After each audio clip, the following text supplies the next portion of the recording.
이번 주간 하나님의 말씀은 요한복음 20장, 21장입니다. 그 중에서 요한복음 20장 19절에서 31절을 읽겠습니다.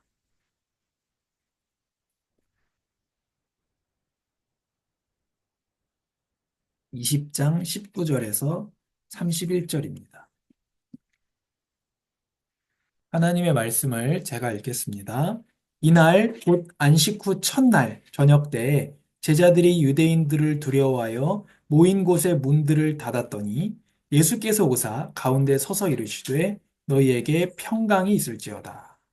이 말씀을 하시고 손과 옆구리를 보이시니 제자들이 주를 보고 기뻐하더라. 예수께서 또 이르시되 너희에게 평강이 있을지어다. 아버지께서 나를 보내신 것 같이 나도 너희를 보내노라. 이 말씀을 하시고 그들을 향하사 숨을 내쉬며 이르시되 성령을 받으라. 너희가 누구의 죄든지 사하면 사하여질 것이요 누구의 죄든지 그대로 두면 그대로 있으리라 하시니라. 12 제자 중에 하나로서 디두모라 불리는 도마는 예수께서 오셨을 때에 함께 있지 아니한지라.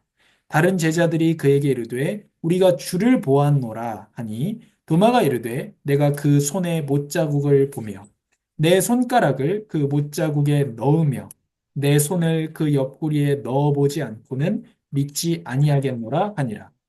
여드레를 지나서 제자들이 다시 집안에 있을 때 도마도 함께 있고 문들이 닫혔는데 예수께서 오사 가운데 서서 이르시되 너희에게 평강이 있을지어다 하시고 도마에게 이르시되 내 손가락을 이리 내밀어 내 손을 보고 내 손을 내밀어 내 옆구리에 넣어보라.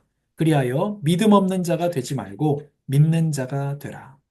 도마가 대답하여 이르되 나의 주님이시요 나의 하나님이시니이다.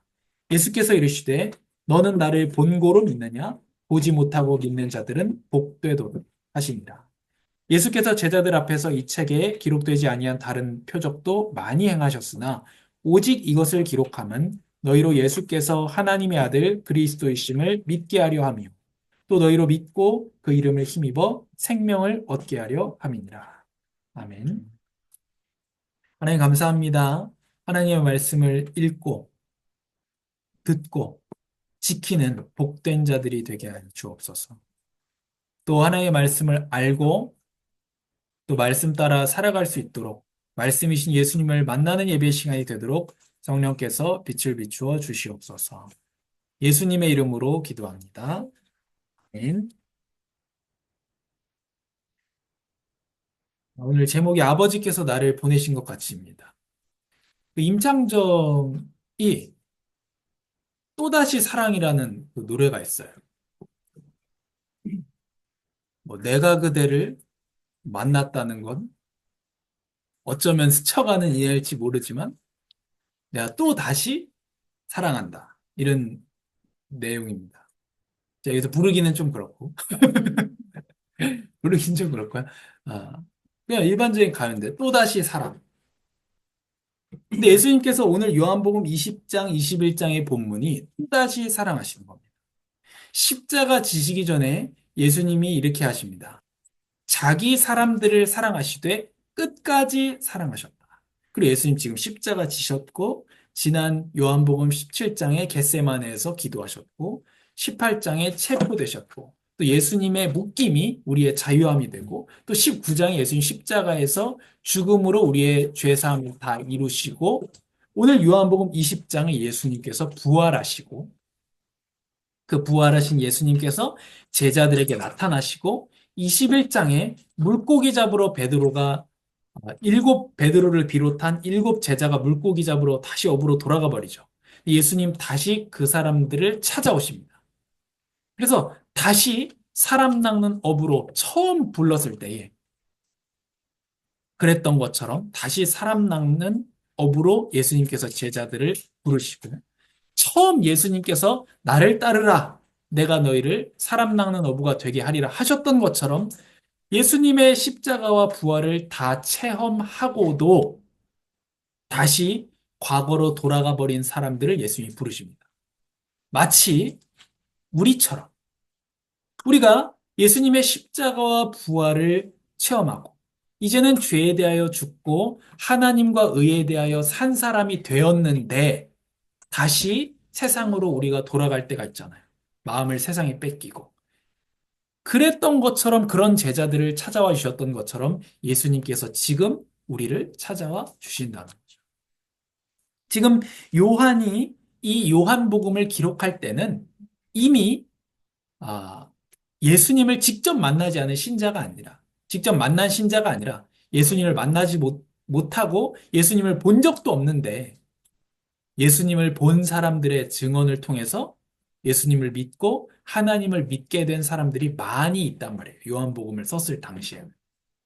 그래서 지금 요한은 그런 사람들, 예수님께서는 물론 예수님이 직접 하신 말씀이지만 너희뿐만이 아니라 너희를 통해서 나를 믿는 사람들을 위해서 기도했다. 그런 내용을 요한이 특별히 또 성령의 감동을 받아서 기록한 것이죠. 그래서 우리에게 많은 위안과 예수님 우리를 위해서도 제자뿐만 아니라 제자를 통해서 믿는 우리를 위해서도 기도하셨고 또 도마의 그 도마가 예수님 부활하신 것을 보고도 믿지 못하고 예수님의 그 옆구리에 있는 창자국에 손가락을 넣어보죠. 그랬던 그 도마의 이야기를 통해서 하나님께서 우리에게 하시는 말씀이 보지 않고도 믿는 자는 더 복이 있다.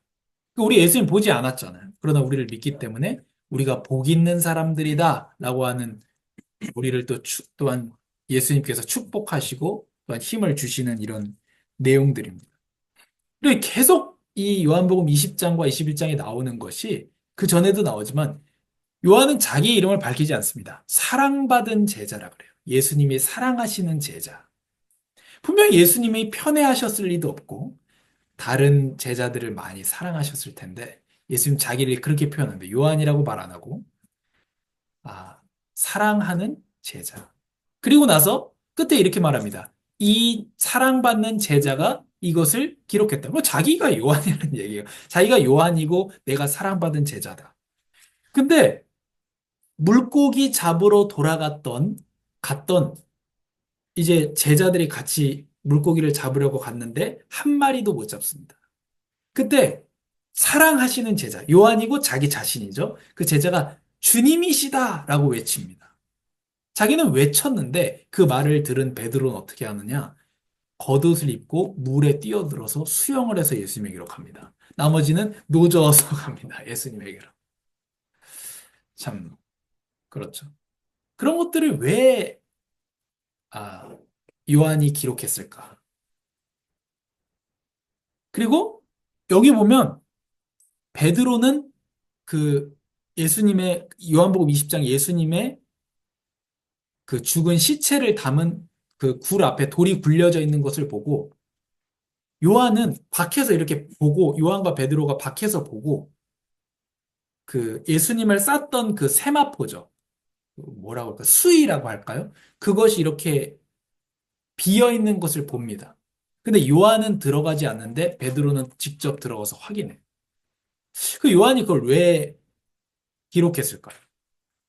그리고 자기는 거기 항상 사랑받은 제자라고 얘기해요. 예수님 다 사랑했을 텐데. 그건 뭘까요?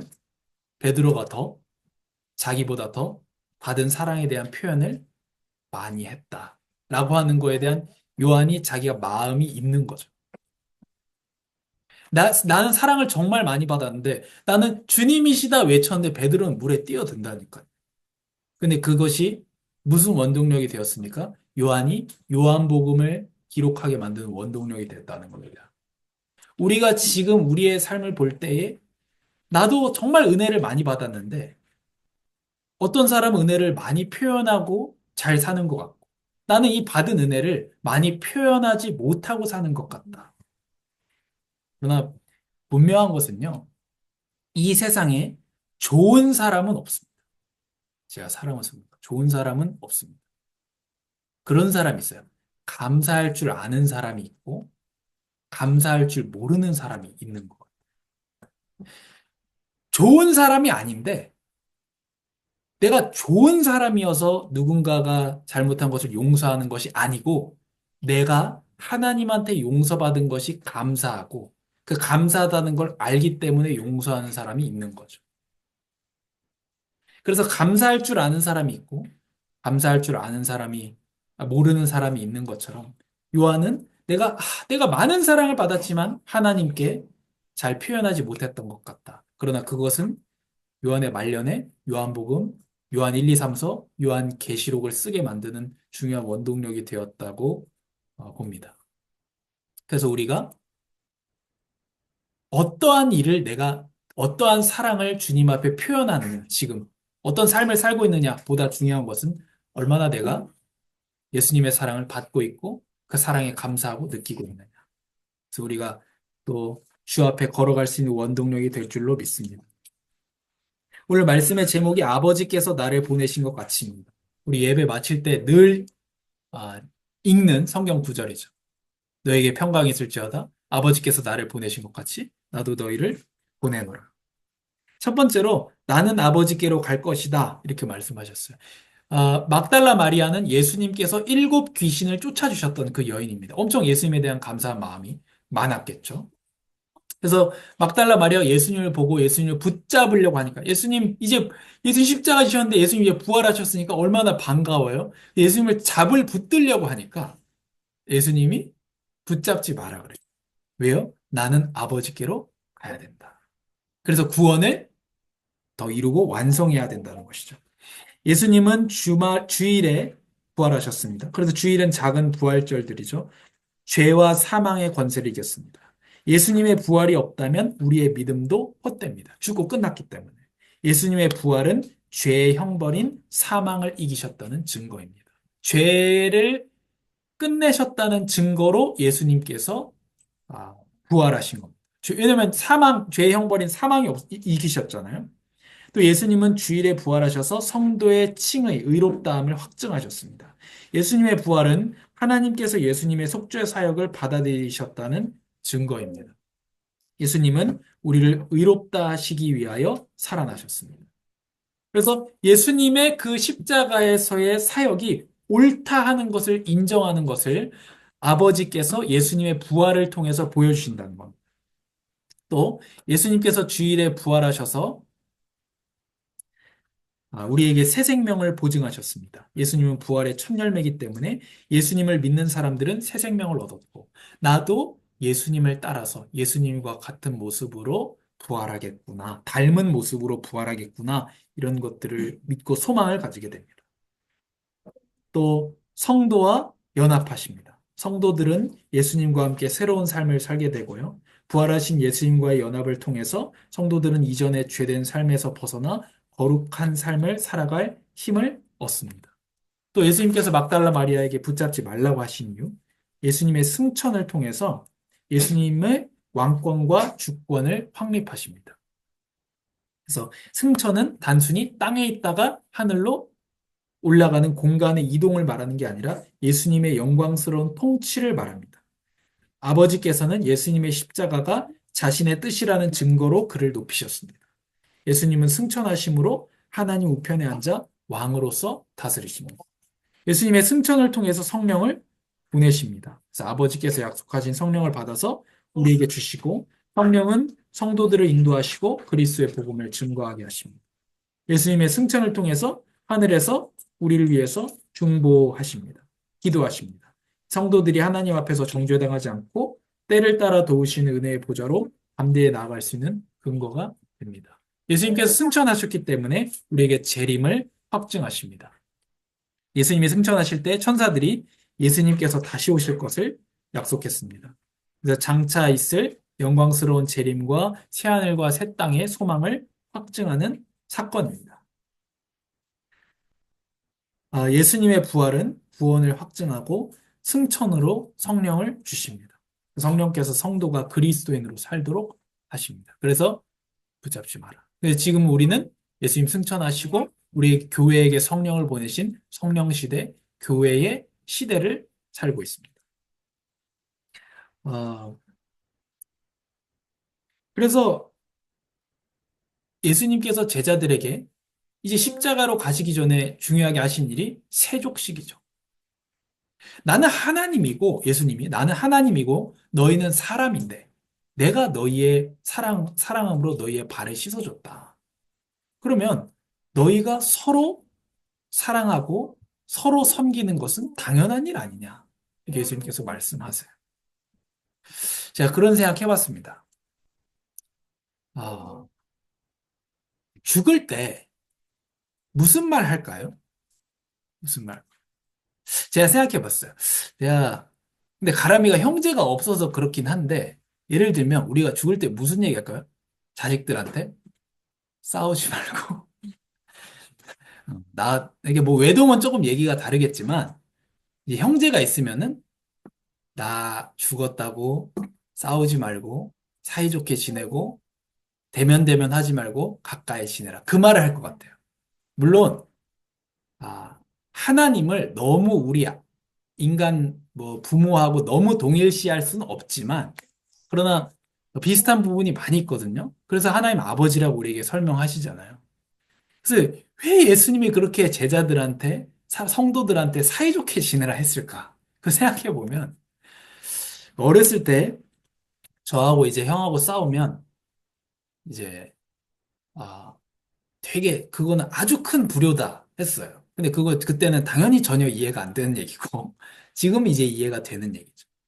그렇잖아요. 그래서 이게 성도 간에 서로 화목하게 지내는 것이 하나님께 얼마나 중요한가. 이런 생각들을 하게 됩니다. 두 번째로, 나도 너희를 보내노라 합니다. 요한복음 20장에 예수님께서 평강이 너희에게 있을지어다. 평강에 대한 명령이죠. 평안하라. 라는 명령입니다. 그게 세 번 나옵니다. 물론, 평안이 있을지어다, 평강이 있을지어다는 그때 당시에 아주 일반적인 인사말입니다. 하지만 굳이 구태 여기 기록하고 있다는 것은 하나님께서 우리에게 하시고 싶은 말씀이 있는 거죠. 너에게 평강이 있을지어다.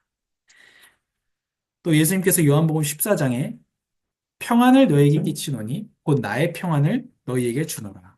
내가 너희에게 주는 것은 세상이 주는 것과 같지 아니하니라. 너희는 마음에 근심하지도 말고 두려워하지도 말라.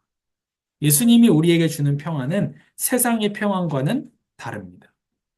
환경에서 나오는 평안이 아닌 것이죠. 그리스도 안에서 얻는 참된 평안이고 십자가의 구속과 성령의 임재를 통해서 주어집니다. 환난과 어려움, 여건이 전혀 안 되는데 평안할 수 있는 것이 하나님이 우리에게 주시는 평안입니다. 또 아버지께서 나를 보내신 것 같이 나도 너희를 보내노라. 아버지께서 우리에게 예수님을 왜 보내주셨습니까? 우리의 구원을 위해서 보내주셨습니다. 보내주신 결과는 무엇이었습니까? 예수님의 십자가와 죽음이었습니다. 하나님을 십자가에 달아버리는 이런 일이 일어났습니다. 그러니까 이게 굉장히 긴장되는 것이죠, 사실은. 그리스도인으로서 산다고 하는 것이. 아버지께서 나를 보내신 것 같이 나도 너희를 보낸다. 아버지께서 예수님 보내니까 어떻게 됐습니까? 죽여버렸잖아요. 근데 우리를 또 이제는 보낸다는 거예요. 그럼 사람들이 우리를 어떻게 하겠어요? 미워하겠죠. 세상에 속하지 않았기 때문에. 다른 가치관을 가지고 살기 때문에 그렇습니다. 그러나 내가 함께 할 것이기 때문에 평안하라. 라고 미리 평안을 말씀하시는 겁니다. 또 도마가 예수님의 옆구리에 손을 넣습니다. 그때 믿음이 없는 사람이 되지 말고 믿는 사람이 되라. 또 보지 않고도 믿는 사람은 복이 있다. 우리를 말하는 거예요. 그러면서 우리를 지금 이 시대에 믿는 성도들을 예수님께서 격려해 주십니다. 너희들 장하다. 보지도 않고 나를 믿는 것이 장하다. 말씀하시는 거예요. 감사한 일이죠. 세 번째로 다시 처음처럼입니다. 예수님 다시 우리를 사랑하시고 이렇게 도마가 예수님 옆구리에 손가락을 넣어보고 이런 사건이 있었는데도 베드로를 비롯해서 일곱 제자가 다시 물고기 잡으러 돌아갑니다. 우리가 다시 세상으로 돌아가죠. 다시 세상 가치관을 가지고 살아갑니다. 우리가 불신자로 때로 돌아간 것 같다라는 생각을 할 때도 있고요. 네, 예수님은 세상에 빠진 우리를 다시 부르십니다. 우리 오늘 예배 시작 부분에 하나님의 부르심 할 때 이 찬양가를 불렀습니다. 우리는 주님을 늘 배반함. 주 예수 여전히 날 붙드사 그 풍성한 사랑을 베푸시나니. 다시 부르십니다. 우리의 주님을 배반해도. 다시 예수님 세 번 배반하고 부활하신 예수님 만났는데 또 배반해서 물고기 잡으러 간 베드로를 예수님이 또 잡으러 옵니다. 그래가지고 밤새 물고기 한 마리도 못 잡은 베드로가 올 때에 우편에 그물을 내려라. 이게 엄청난 감동이에요. 우편에 그물을 내려라. 왜죠? 예수님 처음에 만나셨을 때 물고기 한 마리도 못 잡은 제자한테 우편에 그물을 내려라. 똑같이 말씀하시는 거예요. 그걸 보고 요한이 예수님인 걸 알아챈 거예요. 주님이시다 소리를 지르니까 베드로가 물에 뛰어들습니다. 그래서 수영해가지고 예수님에게로 가고 나머지 이제 배 타고 가죠. 배 타고 가니까 예수님 어떻게 하고 있죠? 불 피우고 떡 굽고 했어요. 물고기 갖고 와. 너네가 그 잡은 것도 구워 먹게. 아, 말씀에 의지하여 그물을 내리리이다. 베드로와 제자들이 처음에 예수님 만났을 때 예수님이 여기에 그물을 내려라. 깊은 곳에 그물을 내려라. 했을 때에 예수님, 아니 목수잖아요. 예수님이라고 안 했을 수도 있죠. 아저씨, 아니 누구세요? 저희는 어부. 당신은 뭐 목수 아니에요? 몰랐을 수도 있지만 목수인지 이렇게 나올 수도 있는데 이렇게 말합니다. 그 대신에 처음에 말씀에 의지하여 그물을 내리리이다. 나를 따라오너라. 내가 너희가 사람 낚는 어부가 되게 하리라. 그 말씀이 생각납니다. 다시 그렇게 부르시는 거예요. 우리가 세상 속으로 다시 빨려 들어갔을 때도 다시 부르십니다. 다시 사랑하고 다시 나를 따르라. 나를 따르라입니다. 양떼를 먹이라고 말씀하세요. 나를 사랑하면 양떼를 먹여라. 우리가 하나님을 사랑하는 여러 가지 방법이 있습니다. 그렇죠? 그런데 하나님을 사랑하는 방법 중에 정말 가장 중요하게 얘기하시는 것이 무엇이냐? 서로 사랑하는. 그게 하나님을 사랑하는 방법이에요. 자식들이 서로 사랑하면서 지내는 게 부모가 그걸 보면서 야, 니네 싸우지나 마라. 나 뭐 해줄 생각하지 말고 니네 사이좋게 지내고 니네 자식들 잘 키우고 이런 거 아니겠습니까? 그런 것처럼 서로 사랑하는 것이 우리가 서로 사랑하는 것이 얼마나 하나님 기쁘시게 하는 일인지. 그리고 우리 헌금에 대해서도 이어지는데요. 자, 헌금 우리가 누구한테 하죠? 하나님한테 합니다. 혹시 하나님이 헌금 쓰는 거 보신 적 있으세요? 못 봤어요. 헌금 쓰는 거 본 적 있으세요? 헌금을 이렇게 딱, 쫙 이렇게 바구니에 담아가지고 오면 이제 딱 제가 기도하면 헌금이 이렇게 하나씩 하늘로 이제 계좌이체 한 건 막 계좌에서 막 빠져나가고 하나님 안 가져갑니다. 헌금 저는 하나님 10원도 안 가져가고 필요도 없습니다. 하나님 헌금. 하나님한테 헌금이 뭐가 필요해요? 다 하나님 건데 우주가 다 하나님 건데 헌금 다 누가 씁니까? 다 사람이 있어요. 그 헌금에 근데 하나님께 드렸는데 사람이 쓴단 말이에요. 그럼 헌금은 뭐냐면 하나님께 감사해서 드렸고 그것을 사람한테 잘 사용해 가지고 하나님께 영광이 돌려지게 하는 것이 헌금이에요.